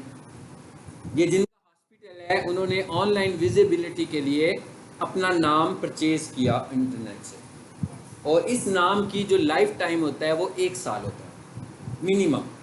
यानी अगर किसी ने कोई अपना नाम बाय करना है तो उसे इंटरनेट से 1 साल के लिए नाम मिलेगा, कम से कम 3 साल के लिए भी ले सकता है, 5 साल के लिए भी ले सकता है, 7 साल के लिए भी ले सकता है, लेकिन मिनिमम 1 साल के लिए ले सकता है। यानी इसका मतलब क्या होगा कि पेमेंट उसे 1 साल की देनी है, हर साल पेमेंट करनी है, एनुअल पेमेंट है। आप समझ लोगे ये रिन्यूअल होगा।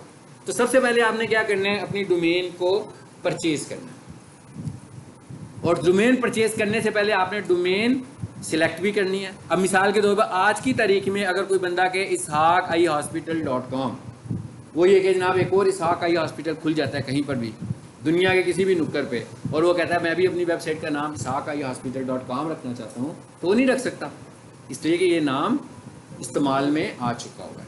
फिर वो क्या करेगा, दूसरी एक्सटेंशन की तरफ जा सकता है। जो सबसे ज़्यादा स्ट्रॉन्ग एक्सटेंशन होती है वो .com होती है। जो सबसे ज़्यादा स्ट्रॉन्ग एक्सटेंशन है वो .com एक्सटेंशन है। उसके बाद अगर मैं लोकल काम कर रहा हूँ तो मैं PK पे भी जा सकता हूँ, और अगर मैं एजुकेशनल काम कर रहा हूँ तो हम .edu.pk पे भी जा सकते हैं। अगर हमारी कोई ऑर्गेनाइजेशन है तो हम ORG की भी ले सकते हैं। मतलब अब कितनी सारी ऑप्शंस आ गई। ये वो है जो अच्छी अच्छी पावरफुल थी, मैंने उनके नाम दिए। इसके अलावा वो खुद भी आपको कई नाम बताएगा। इसके अलावा कंट्रीज़ के हिसाब से भी होगा कि एक बंदा कनाडा में बैठा हुआ है, एक बंदा दुबई में बैठा हुआ है, एक बंदा अमेरिका में बैठा हुआ है, एक बंदा UK में बैठा हुआ है, तो वो अपने कंट्री वाइज भी डोमेन्स परचेज कर सकता है। सो इसका मतलब क्या हुआ कि एक बंदे ने वेबसाइट लगानी है, लाइव करनी है, तो उसको सबसे पहले क्या काम करना है, डोमेन परचेज करनी है। और उसको पता होना चाहिए कि भाई ये डोमेन जो है ना, ये नाम है, इसमें और कुछ भी नहीं है, ये भी ज़हन में रखना है आपने। Domain is only a name, just name, बस, और कुछ नहीं। इंटरनेट के ऊपर आपकी आइडेंटिटी है, इंटरनेट पर आपका जो डाटा है उसकी आइडेंटिटी है। यानी किसी ने भी इस डाटा को देखना है जो आप दिख रहा है आपको सब कुछ, इसको देखने के लिए उसे एक नाम बाय करना पड़ेगा, वो नाम डोमेन है। अब ये दूसरी बात क्या आ गई, डाटा। ये डाटा रखा कहाँ हुआ है हम लोगों ने, ये भी तो कहीं रखा हुआ है हमने। वेबसाइट तो हमारी है जहाँ मिल जाएगी हमको। बेसिकली ये ऑनलाइन हमने रखा हुआ है वेब सर्वर से। इसके लिए हमें क्या करना पड़ेगा, वेब होस्टिंग परचेज करनी पड़ेगी। अब ये दूसरी चीज़ है, डोमेन अलहदा चीज़ है, होस्टिंग अलहदा चीज़ है। सो मतलब ये हुआ कि डोमेन भी परचेज करनी है तो होस्टिंग भी। अब होस्टिंग को अगर मैं आसान अल्फाज में कहूँ तो अपनी वेबसाइट को सेव करने के लिए स्पेस परचेज करनी है। बिल्कुल उसी तरह जैसे आप लैपटॉप लेने जाते हैं तो आपसे पूछता है जनाब हार्ड डिस्क किस साइज़ की लगा दें, तो इसी तरह आपने भी जो होस्टिंग परचेज़ करनी है तो आपको पता होगा कि आपकी वेबसाइट कितनी हैवी है, उसको कितनी स्पेस की ज़रूरत है, तो आपको होस्टिंग भी बाई करनी है। होस्टिंग बाई करने का क्राइटेरिया सिमिलर वही वाला है जो डोमेन परचेज़ करने का है। वो भी 1 साल के लिए मिलेगी, ज़्यादा सालों के लिए भी ले सकते हैं, ठीक है। सो इसका मतलब क्या हुआ कि जब भी आपने अपनी वेबसाइट लॉन्च करनी है तो हमें सबसे पहले क्या करना है, डोमेन देनी है अपनी वेबसाइट के लिए, ठीक है। यानी साबित ये हुआ कि isaacihospital.com इनके पास डोमेन भी है और होस्टिंग भी है। ऐसे ही है ना। अगर इनके पास कोई दोनों में से कोई एक चीज़ ना होती तो क्या इनकी लाइव विजिबिलिटी हो सकती थी? नहीं थी हो सकती, नहीं चल सकती। यानी कि इनके पास होस्टिंग होती और डोमेन नेम इनका एक्सपायर हो जाता, फिर क्या करते? यूआरएल के अंदर ही तो स्पेस लेकर आया हो, तो यूआरएल ही ना होता तो फिर, यानी दोनों चीज़ों को से रिन्यू करवाना ज़रूरी है। इवन अगर आप कोई होस्टिंग बाय करते हो तो उसके अंदर आपको .com की डोमेन फ्री भी देता है, .com, और कोई एक्सटेंशन नहीं देता, सिर्फ .com फ्री देता है 1 साल के लिए, ठीक है। अब ये बाय कैसे करनी है? ज़रूरी नहीं है कि आप किसी दुकान पे जाकर इसको बाय करो, किसी ऑफिस में जाके बाय करो, इट्स ऑनलाइन प्रोसेस। बहुत सारी मुख्तलिफ हमारे पास कंपनीज़ हैं, ठीक है, मिसाल के तौर पर जिनके साथ मैं काम करता हूँ, मैं आपके नाम बता देता हूँ, अब वहाँ से जाकर डोमेन ईजिली परचेज़ कर सकते हैं, डायरेक्ट परचेज़ कर सकते हैं, उसमें किसी का कोई कमीशन नहीं होता, ठीक है। डायरेक्ट आप कंपनी से बाय कर रहे होते हो। GoDaddy पर चले जाएँ, ठीक है, और वेबसोल पर चले जाएँ, IT लिंक्स पर चले जाएँ, ये मैं मुख्तलिफ नाम बता रहा हूँ, ईजी होस्ट पर चले जाएँ। ये मैंने चंद नाम बताए हैं, इसके अलावा भी बहुत सारे नाम हैं, मैंने सिर्फ चंद नाम आपको बताए, ठीक है, कि सब लोग डोमेन्स भी सेल करते हैं और होस्टिंग। सो आपको जब भी ये चीज़ें परचेज करनी होंगी तो आपको सबसे पहले क्या करना है? पहले डोमेन का नाम चेक करना है कि भाई मेरा ये बिजनेस है, इसका ये नाम अवेलेबल भी है कि नहीं है। यानी हमारा जब भी कोई नया क्लाइंट कहता है मुझे वेबसाइट लगानी है तो हम उससे कहते हैं भाई पहले अपना नाम बताएं, हम उसके नाम की अवेलेबिलिटी चेक करेंगे। जी आप बता दें।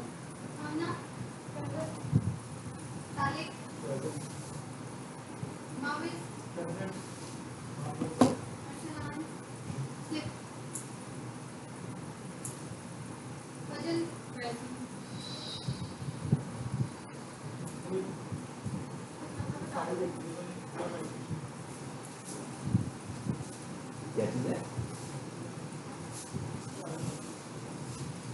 हाँ जी, कह रहा है वेरीफाई तो करवाया।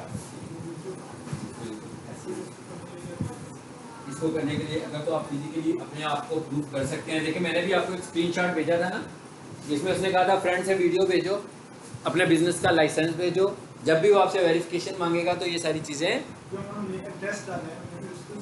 उसके हिसाब से आपने सब कुछ बताना है। और आपसे ये भी कहेगा कि अपने ऑफिस के बाहर खड़े होकर भी एक तस्वीर खींचे, लोकेशन दिखाएं मुझे, कौन सी लोकेशन है फिजिकली आप, ठीक है। देखें क्या ख्याल है आपके, होनी चाहिए कि नहीं होनी चाहिए सस्पेंड? टेक्निकली अगर हम जो कुछ पढ़े हैं उसके हिसाब से सस्पेंड करना चाहिए कि नहीं करना चाहिए? करना चाहिए ना, सूली तौर पर तो करना चाहिए। लेकिन ये काम कुछ साल पहले ऐसे नहीं होता था। अभी उनकी जो वेरिफिकेशन है बहुत स्ट्रांग हो गई, बहुत। इवन जो पुरानी बनी हुई प्रोफाइल्स हैं उसको भी उन्होंने सस्पेंड किया हुआ है, और वो कह रहा है कि इसे अप्रूव करवाएं। कैसे अप्रूव करवाएं? दोबारा से हमें डाटा प्रोवाइड करते हैं कि अगर आप ये बिज़नेस करते हैं तो आपके पास बिज़नेस का लाइसेंस होना चाहिए। अगर आप का ये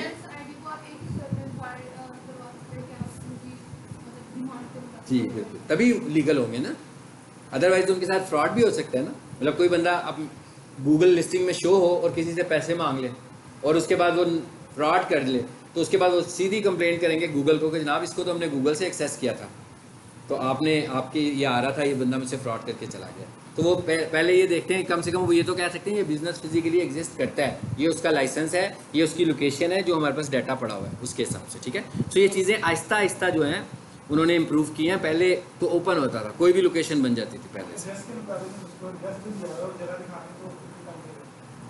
बिल्कुल एड्रेस देंगे। आप देखो ना वो क्या कह रहा है, प्रूफ करने के लिए आपसे खुद ही चीज़ें मांगेगा। आप कहोगे ना वेरीफाई ना हो, देखो क्या कह रहा है, हाँ वही सारी चीज़ें वेरीफाई करेगा ना। कहता है कैमरा लें, उसके बाद कैमरे के बाद वो आपको फिर बता रहा है आगे क्या करना है। वो मेरा स्क्रीनशॉट देखिएगा, वो सब कुछ कह रहा है। उस स्क्रीनशॉट में 3 चीज़ें वो आपसे कहता है, वो मैंने सारी लिख के आपको इसीलिए स्क्रीनशॉट की हुई है, फिर इंशाल्लाह वेरीफाई हो जाएगी। यानी मैं ये कहता हूँ मेरा डिजिटल मार्केटिंग का दफ्तर है, तो वो मुझे क्या कहेगा? वो मुझे कहेगा कि आप अपने दफ्तर के बाहर से मुझे बोर्ड दिखाएं, मैं दिखा दूंगा। उसके बाद मुझे कहेगा आप इस तरह के दफ्तर के अंदर आ जाएं, अंदर में अपना ऑफिस दिखाएं। अगर मैं कहूँगा अकेडमी है तो मुझे कहेगा अपने क्लासरूम्स दिखाएं। ये चीज़ें मैं प्रोवाइड करूँगा तो अप्रूव करेगा, नहीं करूँगा तो नहीं करेगा, ठीक है। चलें जी, अब आगे ये वेबसाइट होस्टिंग और इसका कॉन्सेप्ट समझ में आ गया। GoDaddy पर चले जाएं। अब ये जितनी चीज़ों के मैं नाम दे रहा हूँ, आपने ये नहीं समझना कि ये कोई मैं कुछ सेमिनार कर रहा हूँ तो जस्ट आपको इन्फॉर्मेशन दे रहा हूँ, इन्फॉर्मेशन गई, आज का दिन ख़त्म, सब कुछ ख़त्म, ऐसे नहीं। आप सब लोगों ने अपने अपने तौर पर इन साइट्स पे जाकर देखना है कि भाई मैं एक वेबसाइट बनाना चाह रहा हूँ, तो मैं इस नाम की वेबसाइट बनाना चाहता हूँ, तो क्या ये डोमेन मुझे मिल सकती है? चेक करनी है मिल रही है कि नहीं मिल रही है।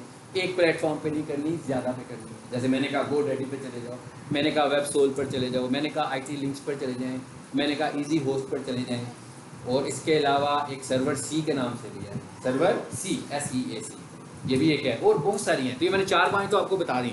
यहाँ से आपको होस्टिंग भी मिल जाएगी और यहाँ से आपको डोमेन भी मिल जाएगी। अगर हम डिस्कस करेंगे खर्चा कितना होता है अगर आप लोगों ने बाय करनी हो, तो आपको ये दोनों मिलाकर तकरीबन अच्छी डोमेन होस्टिंग के साथ 4 से 5 हज़ार रुपये में एनुअल मिल जाती है, ठीक है। और अगर आप चाहेंगे ज़्यादा अच्छी हो, आप एक होस्टिंग के ऊपर एक से ज़्यादा डोमेन्स भी लगा सकते हैं। यानी मैंने एक होस्टिंग परचेज़ की और मेरे 4 क्लाइंट्स हैं, और मैंने होस्टिंग परचेज़ कर ली अनलिमिटेड की, जिसमें उसने मुझे कहा कि आप इसमें डोमेन अटैच कर लो 5 या अनलिमिटेड। इसका मतलब क्या होगा, होस्टिंग तो एक ही होगी, उसी में जाकर मैं अपने मुख्तलिफ क्लाइंट्स की डोमेन एंटर करूँगा। ये आगे जाकर मैं आपको बताऊँगा ये प्रोसेस कैसे होता है, मतलब ये करते किस तरीके से, ठीक है।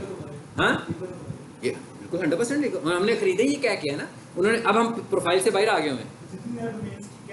हाँ, मतलब हम उसे कहेंगे कि भाई मुझे एक ऐसी होस्टिंग चाहिए, मैं कहूँगा मुझे एक ऐसी होस्टिंग चाहिए जिसमें मैं 6 डोमेन्स लगा सकूँ, तो वो कहेगा भाई ये हाँ मेरा ये अनलिमिटेड वाला पैकेज है, ये आप ले लें, ये 8,000 का, ये 10,000 का एनुअल है, तो आप इसमें जितना मर्जी करते हैं। अब वो जो डिजिटल मार्केटर होगा वो क्या करेगा, जितनी जब अपने क्लाइंट्स के पास जाएगा हर किसी से डोमेन के होस्टिंग के पैसे लेगा, लेकिन बेसिकली उसने अपने पास एक ही पैकेज खरीदा होगा और एक ही होस्टिंग में वो सबको एडजस्ट कर रहा होगा, ठीक है। नंबर भी होते हैं, कोड नंबर होते हैं, नंबर मतलब कोडिंग वगैरह भी होती है, मतलब ऐसे मेरी वेब सर्वर जो चल रहा है नहीं, बेसिकली आपका जो वेब अकाउंट है, जैसे कुछ मुख्तलिफ प्रोग्राम्स खोलने का तरीका होता है, इसी तरह होस्टिंग को खोलने के लिए भी आपके पास एक यूज़र नेम और एक पासवर्ड होगा, उससे सिर्फ आप ही अंदर जा सकेंगे, कोई दूसरा नहीं जा सकेगा, ठीक है। उसके अंदर जाकर मैं सेटिंग्स करूँगा, मैंने 4 डोमेन्स कैसे लगानी है, ठीक है। वो उसको हम बोलते हैं cPanel, वो हम बाद में डिस्कस करेंगे, मैं आपको दिखाऊँगा और करके भी दिखाऊँगा कि हम कैसे ऐड करते हैं, ठीक है।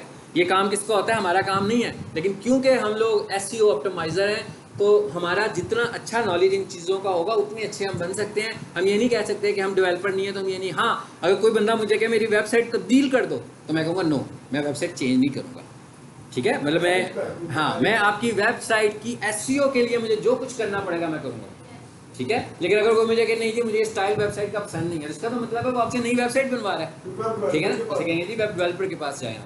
हाँ, मुझे जो कुछ करना है ना उसकी SEO को इम्प्रूव करने के लिए वो मैं खुद करूँगा, और मुझे जो कुछ करवाना है डेवलपर से SEO को इम्प्रूव करने के लिए वो भी मैं खुद बताऊँगा। मैं ऐसे कहूँगा भाई ये डेवलपर ने ये काम ठीक नहीं किया होगा, उसे कहेंगे ठीक करें, आपकी वेबसाइट स्लो चल रही है, ये करेंगे तो वेबसाइट स्लो से तेज़ी की तरफ आ जाएगी, ये डेवलपर से आप करवाएंगे। तो वो सारे काम किससे करवाने हैं, ये आहिस्ता आहिस्ता चीज़ें खुलेंगी आपके ऊपर, ठीक है। बस हम क्लास को वाइंड अप करने लगे हैं। आज सिर्फ मैंने आपको वेबसाइट का इंटरफेस बताना। थक गए हैं आप लोग, कुछ स्टूडेंट थके थके से लग रहे हैं, थक गए आप, थके हो। अब इसका जरा इंटरफेस समझ लेते हैं, हाँ क्या है। देखिए सबसे ऊपर क्या बना हुआ, एक हेडर सा बना हुआ आ रहा है हमारा वेबसाइट का जी। ये एक स्पेशल पेज में चले गए, हम होम पेज पर आ जाए। होम पेज किसे बोलते हैं, जो आपकी वेबसाइट का मेन पेज होता है उसी को कहते हैं ना होम पेज। मैं इस पे आ गया, इसको मैं समझ लेता हूँ क्या है। मैं पहले वेबसाइट का एक इंटरफेस समझता हूँ सिर्फ क्या। मेन्यू आ रहा है, मेन्यू के ऊपर एक छोटी सी हेडलाइन आ रही है जिसमें मैंने बहुत अहम बात लिखी हुई है कि मैंने अपॉइंटमेंट लेनी है, मेरे टाइमिंग्स ये हैं, मेरे सोशल मीडिया के लिंक्स ये हैं, ठीक है, टॉप पर आ रहे हैं। उसके नीचे मेन्यू आ रहा है मेरा। अब अगर मैं इस वेबसाइट को छोटा करता हूँ, विंडो को छोटा करता हूँ, तो बेसिकली छोटा मैंने इसलिए किया कि मैं देखूँ ये मोबाइल पे कैसे नजर आएगी। अगर आप इसी वेबसाइट को मोबाइल पे खोलोगे तो ऐसे नजर आएगी जैसे आपको अब नजर आ रही है, मेन्यू तो नहीं नजर आ रहा, ठीक है। इस तरह की वेबसाइट को हम बोलते हैं रिस्पॉन्सिव वेबसाइट। अगर वेबसाइट आपके मेन्यू आपको मोबाइल पर भी मेन्यूज ही नजर आए तो इसका मतलब है आपकी वेबसाइट पुराने मॉडल की वेबसाइट है कोई, ठीक है, वो रिस्पॉन्सिव नहीं है। रिस्पॉन्सिव का मतलब यह है कि वो अपनी शक्ल को चेंज नहीं करती, वो एक ही शक्ल की वेबसाइट है। तो लाजमी बात है जब मोबाइल पे मेन्यूज नजर आएंगे तो कभी आप छोटा करेंगे, कभी आप बड़ा करेंगे पढ़ने के लिए, ऐसे ही है ना। जबकि रिस्पॉन्सिव वेबसाइट अपने साइजेस को चेंज करेगी मोबाइल्स के हिसाब से। सो ऐसी वेबसाइट को हम बोलते हैं रिस्पॉन्सिव वेबसाइट। और इसका मेन्यू ये इस गूगल की मेन्यू की तरह का यहाँ पे नजर आ रहा है, इस पर क्लिक करें, समझ आ गई बात की। अब इसको फुल स्क्रीन करेंगे तो फिर वैसे ही मेन्यू आएगा। यानी डेस्कटॉप पर इसके मेन्यू का स्टाइल ये वाला होगा। अच्छा, ये मैं आपको सिर्फ वेबसाइट का स्ट्रक्चर बता रहा हूँ कैसे आर्किटेक्चर हुई होती है एक वेबसाइट। इसके बाद नीचे आए, ये बहुत पॉपुलर चीज़ है जो सब किसी ने लगाई होती है अपनी वेबसाइट के शुरू में, है ना, तस्वीरें आ रही होती हैं, जा रही होती हैं, दीज कॉल्ड स्लाइडर्स, इन्हें हम स्लाइडर्स बोलते हैं, ठीक है। अब अगर मैं आपको एज ए SEO एक्सपर्ट बताऊं तो हम रिकमेंड ही नहीं करते कि वेबसाइट पे स्लाइडर हो, लेकिन इससे पहले मैंने भी आपसे कहा कि खूबसूरती के लिए लगाए होते हैं, है ना, सबने लगाए होते हैं, मोस्टली लोगों ने लगाए होते हैं, लेकिन ये एक बैड फैक्टर है आपकी वेबसाइट का। क्यों? उसकी वजह क्या है? उसकी वजह यह है कि जिस वेबसाइट पर भी स्लाइडर्स लगे होंगे तो उसके अंदर एक लैंग्वेज यूज़ होती है जावास्क्रिप्ट लैंग्वेज, उसका कोड लगा होगा। जब उसका कोड उसमें लगा होगा तो वो कोड आपकी वेबसाइट को स्लो कर देगा, और जब आपकी वेबसाइट स्लो होगी, क्रॉल होने में टाइम लेगी, ठीक है, स्पीड बढ़ जाएगी, आपकी वेबसाइट की लोड का टाइम बढ़ जाएगा, तो ये एक बैड फैक्टर है, बहुत बड़ा बैड फैक्टर है। सो हम अपने क्लाइंट्स को रिकमेंड करते हैं कि नहीं भाई स्लाइडर ना लगाओ, बल्कि उसकी जगह पर सिर्फ एक तस्वीर लगा लो, और उसी तस्वीर में जो तुमने 3 तस्वीरों में मैसेज देना है वो एक तस्वीर में दो। किसी को समझ आ जाए तो फाइन, नहीं समझ आती तो मुझे कहते हैं चलाई दो स्लाइडर, आपकी वेबसाइट की स्पीड स्लो ही रहेगी, ठीक है। यानी एक ये चीज़ हमें नज़र आ जाती है। और नीचे आए, अब ये ब्लॉक नज़र आ रहा है, टेक्स्ट, आगे क्या आ रहा है, टेक्स्ट और इमेजेस, मतलब यही फॉर्मेट आ रहा है ना आगे से वेबसाइट का सारा, ठीक है। देखें यही आ रहा है, ये हमने एक अपॉइंटमेंट का लिंक भी बनाया हुआ है इसमें, ठीक है। ये एक स्टैंडर्ड सी वेबसाइट है, इसमें ये इन्फॉर्मेशन फिर आ गई दरमियान में, इधर डॉक्टर साहब के मुतल्लिक इन्फॉर्मेशन आ गई, यहाँ पर हमने उनकी एक वीडियो भी लगाई हुई है। अच्छा, यहाँ पर उन्होंने अपनी गैलरी को भी यहाँ पर थोड़ा सा दिखा दिया, हालांकि गैलरी अलहदा से भी है, मैप भी इसी पेज पर नज़र आ रहा है। बेसिकली क्या किया कि एक ही पेज पर हमने कोशिश की कि कोई बंदा यूँ स्क्रॉल करता जाए तो उसको सारी इन्फॉर्मेशन मिल सकती हो, ठीक है। और नीचे आए, और ये फुटर है आपका, अगर हम फुटर में देखें तो आपको फुटर में भी इसका कुछ मेन्यू ही नज़र आ रहा है ना, ताकि जब वो बिल्कुल नीचे आ जाए तो फिर स्क्रॉल करके ऊपर जाए ना, बल्कि यहीं से किसी चीज़ पर जाना हो तो उस पर जस्ट क्लिक करें तो उस जगह पर वो चला जाए। सो फुटर में हम हेड अपने मेन्यूज़ और अपने सोशल मीडिया को रख देते हैं, हेडर में भी यही रखा हुआ था। ये तो एक स्टैंडर्ड फॉर्मेट था आपकी वेबसाइट का, कि ये आपकी वेबसाइट का स्टैंडर्ड फॉर्मेट होना चाहिए। बस एक छोटी सी बात करके हम इसे ख़त्म करते हैं। वो क्या बात है, मिसाल के तौर पर, अच्छा एक और बात देख लें कि SEO के पॉइंट ऑफ व्यू से आपकी वेबसाइट में जो डाटा है, टेक्स्ट डाटा मिनिमम 400 वर्ड्स का होना चाहिए। अब मैं होम पेज पे हूँ ना इस वजह सिर्फ, तो इसका मतलब मैं बाकी के पेज लिंक्स की बात नहीं कर रहा, मैं सिर्फ होम पेज की बात कर रहा हूँ।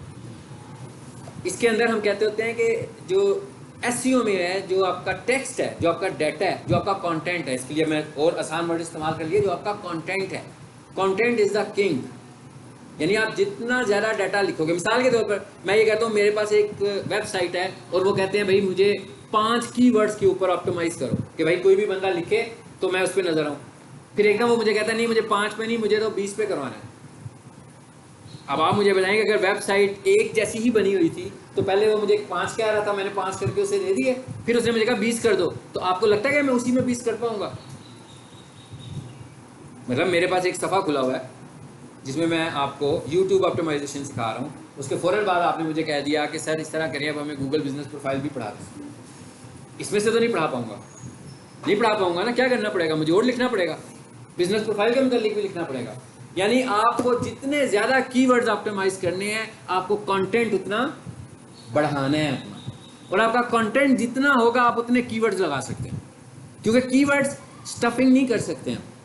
जैसे हम तकिया कलाम यूज़ करते हैं ना, बोलने के बाद एक ही बार बार एक ही वर्ड बोल दीजिए, वही कीवर्ड्स है ना हमारे, ऐसे नहीं कर सकते। गूगल हमें कहता है 3% ऑफ कंटेंट, यानी अगर आपका कंटेंट 500 वर्ड्स का है तो इसमें से कीवर्ड जो आपने टाइप करने हैं वो सिर्फ 3% होंगे। अगर आपका कंटेंट 2000 वर्ड्स का है तो आपने 3% यूज़ करना है। अगर आपके पास 5000 वर्ड्स का है तो 3% यूज़ करना है। वर्ड्स बढ़ रहे हैं, परसेंटेज बढ़ती जा रही है ना, एक जैसे। मतलब मैं ये कहता हूँ कि मैं ढूंढ रहा हूँ best computer college in Lahore, ठीक है, एक कीवर्ड हो गया। मैं कहता हूँ बेस्ट डिजिटल मार्केटिंग एकेडमी, दूसरा कीवर्ड हो गया। मैं कहता हूँ best FSC coaching in evening, तीसरा कीवर्ड हो गया। अब कीवर्ड चेंज हो गए ना, वो ये कहता है कि भाई आपने एक कीवर्ड को अपने पूरे कंटेंट में 3% से ज़्यादा यूज़ नहीं करना। तो जब वो मुझे परसेंटेज की लिमिट दे रहा है तो मैंने कहा कि 500 थे तो इसमें भाई वर्ड मेरे 7-8 निकल आए, लेकिन मुझे 7-8 नहीं लगाने, मुझे तो लगाने हैं 50। तो मुझे क्या करना पड़ेगा, कंटेंट बड़ा करना पड़ेगा, तभी परसेंटेज ज़्यादा होगी ना। तो कंटेंट मैटर करता है कि आपका कंटेंट जितना ज़्यादा होगा आप उतने कीवर्ड्स की एडजस्टमेंट करेंगे और उतने ज़्यादा कीवर्ड्स पर आप अपनी वेबसाइट को, एक छोटी सी बात आपको मैंने एसईओ के वाले से साथ बताई है, और अब आपकी हालत ख़राब हो रही है, इसको बस कर लेते हैं। ठीक है, इंशाल्लाह आप मंडे को अगली क्लास लेंगे।